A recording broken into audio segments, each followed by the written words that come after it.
Hello friends, मेरा नाम अनुज है। देखते हैं कर्नाटक हाई कोर्ट में आया एक केस जिसमें फैमिली कोर्ट द्वारा बच्ची की कस्टडी पिता को देने के खिलाफ बच्ची की मां इस हाई कोर्ट आई। दोस्तों, जजमेंट का लिंक वीडियो के डिस्क्रिप्शन में है।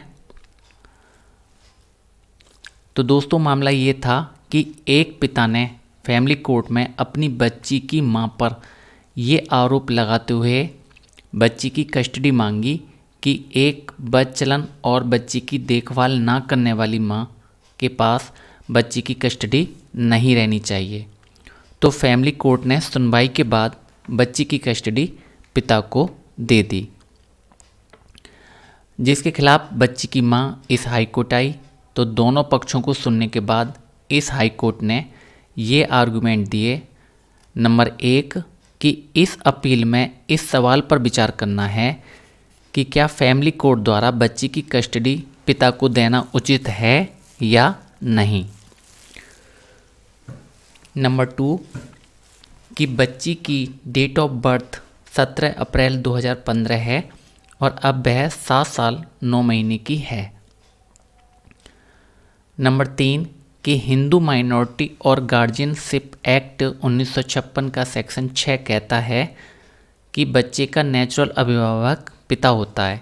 हालांकि 5 साल से कम उम्र वाले बच्चे की कस्टडी सामान्य हालातों में मां को दी जानी चाहिए। दोस्तों, इस कोर्ट ने सुप्रीम कोर्ट के बहुत सारे जजमेंट्स का रेफरेंस दिया, लेकिन मैं केवल उन जजमेंट्स को मेंशन करूंगा जिनसे ये केस डिसाइड किया गया।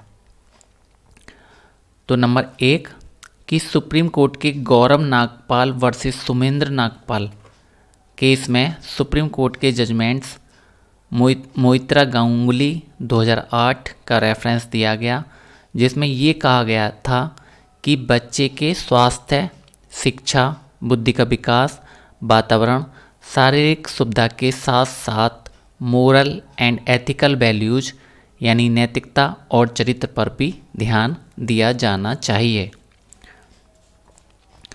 नंबर 2 कि Balram versus Sushma supreme court के केस में ये कहा गया कि 10 से 15 साल की गर्ल चाइल्ड यानी बच्ची की देखभाल एक पिता द्वारा नहीं की जा सकती।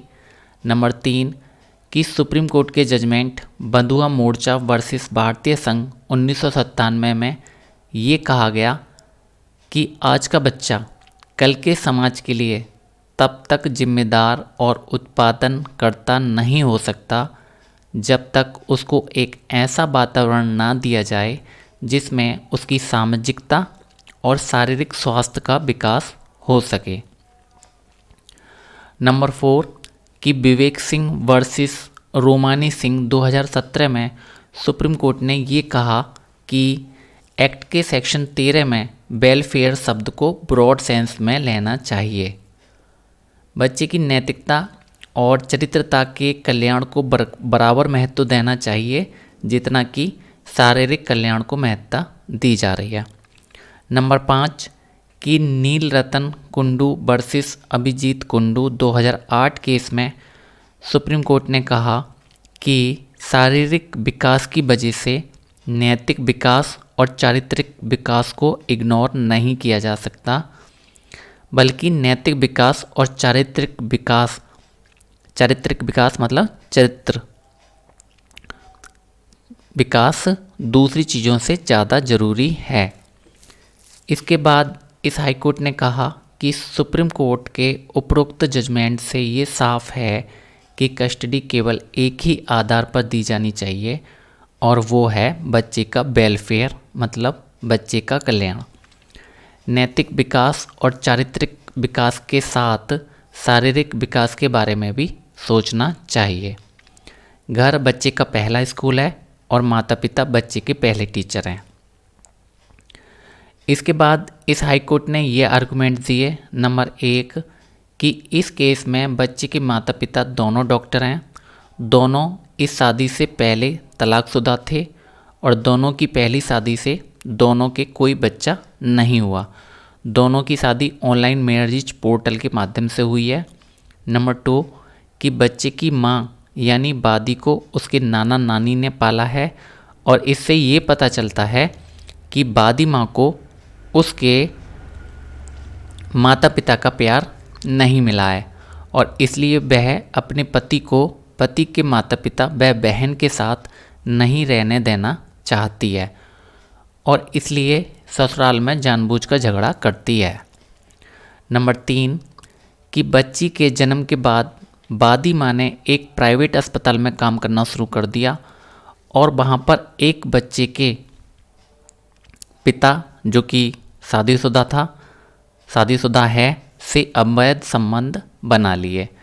नंबर 4 कि सबूत बताते हैं कि जब बच्ची के पिता और बच्ची के दादा दादी बच्ची को संभालते थे उस समय वादी माँ सप्ताह के अंत में अपने यार के साथ समय गुजारती थी।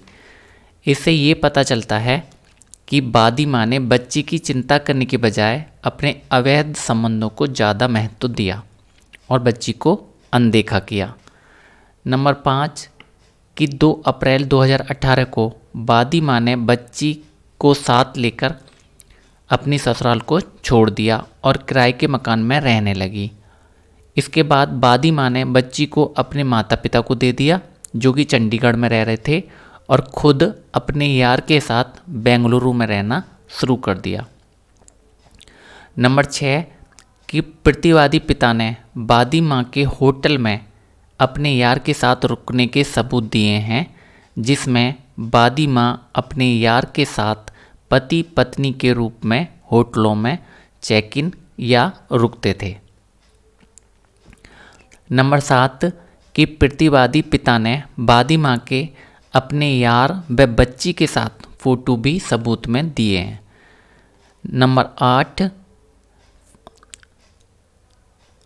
कि प्रतिवादी पिता ने वादी माँ के खिलाफ सेक्शन 420, 497, 109, 504, 506, 418, 34 आईपीसी और सेक्शन 75 एंड 87 जुवेनाइल एक्ट के तहत पुलिस में एफआईआर करवाई थी जिसमें पुलिस ने मामले को सत्य पाया और वादी माँ के खिलाफ चार्जशीट लगाई।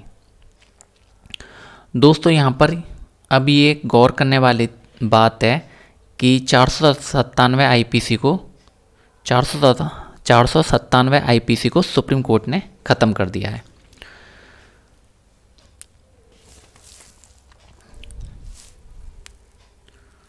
तो पॉइंट नंबर 9 कि प्रतिवादी पिता ने फैमिली कोर्ट में वादी माँ के अवैध संबंधों को पर्याप्त सबूतों के द्वारा साबित कर दिया और प्रतिवादी पिता ने फैमिली कोर्ट में इस बात के भी पर्याप्त सबूत दिए कि वादी माँ ने बच्ची की देखभाल स्वयं नहीं की। दोस्तों यहाँ पर वादी माँ को बचलन साबित करने के लिए जो सबूत दिए गए हैं वो मैंने इसलिए छोड़ दिए ताकि वीडियो बहुत लंबी ना हो जाए। पॉइंट नंबर 10 कि वादी माँ ने कोर्ट के ऑर्डर्स का भी सम्मान नहीं किया जिसमें प्रतिवादी पिता को बच्ची से मिलने का अधिकार दिया गया था। नंबर 11 कि हाई कोर्ट के मेडिसिन सेंटर ने 2 वीडियो जारी किए। पहली डेट के वीडियो में बच्ची अपने पिता के साथ आराम से है जबकि बाद की डेट के वीडियो में बच्ची की माँ पीछा कर रही है और माँ की उपस्थिति में बच्ची अपने पिता के साथ आराम से या आराम में नहीं है। पॉइंट नंबर 12 कि वादी माँ ने प्रतिवादी पिता के खिलाफ बहुत सारे झूठे केस किए हैं। नंबर 13 कि वादी माँ के वकील का ये कहना कि फ़ोटोग्राफ्स एंड दूसरे electronic documents Indian evidence act 1872 के सेक्शन 65 के अंतर्गत प्रमाणित नहीं है इसलिए उनको सबूत के तौर पर नहीं माना जा सकता। उन्होंने अपनी बात के समर्थन में सुप्रीम कोर्ट के कई जजमेंट्स का रेफरेंस दिया है परंतु फैमिली कोर्ट एक्ट 1984 का सेक्शन 14 ये कहता है कि family court Indian evidence act 1872 के अंतर्गत नहीं आने वाले सबूतों को भी स्वीकार कर सकता है यानी 65 के बिना भी फैमिली कोर्ट सबूतों को स्वीकार कर सकता है। और ये बात केरला हाई कोर्ट के केस सबिता उन्नीकृष्णन वर्सेस विनीत दास 2021 में भी कही गई है साथ ही Punjab and Haryana high court के केस रितु सहगल वर्सेस राकेश सहगल 2022 में भी कही गई है। नंबर 14 कि फैमिली कोर्ट के जज ने भी जिरह के दौरान वादी माँ का रूड व्यवहार नोट किया था। नंबर 15 कि जिरह के दौरान बच्ची की नाना नानी ने बच्चे को अपने पास रखने की अनिच्छा दिखाई थी, मतलब वो बच्ची को रखने के लिए तैयार नहीं थे। नंबर 16 कि सुप्रीम कोर्ट के जजमेंट लहरी सखमूरी वर्सेस सोबान कोंडली 2019 में नाबालिग बच्चे की कस्टडी तय करने के 6 पॉइंट्स बताए गए हैं। नंबर 1 माता पिता की मैच्योरिटी या परिपक्वता। नंबर 2 मानसिक स्थिरता। नंबर 3 बच्चे को स्कूल भेजने की समर्थता। नंबर 4 नैतिक चरित्र। नंबर 5 सामाजिकता। और नंबर 6 धन की व्यवस्था। इसके बाद इस हाईकोर्ट ने कहा कि हम वादी माँ की अपील को खारिज करते हैं और बच्ची की कस्टडी फैमिली कोर्ट के अनुसार बच्ची के पिता के पास ही रहेगी। दोस्तों, चूंकि अपील चाइल्ड कस्टडी के लिए की गई थी, इसलिए मैंने अपना फोकस इसी टॉपिक पर रखा है। चूंकि जजमेंट्स 82 पेजेज का है, इसलिए पति ने पत्नी को बचलन कैसे साबित किया, इसके लिए इस कोर्ट में क्या आर्गुमेंट दिए गए, इसको मैंने डिटेल्स में नहीं बताया है। तो दोस्तों, इस वीडियो में इतना ही। मिलते हैं नेक्स्ट वीडियो में। Thank you.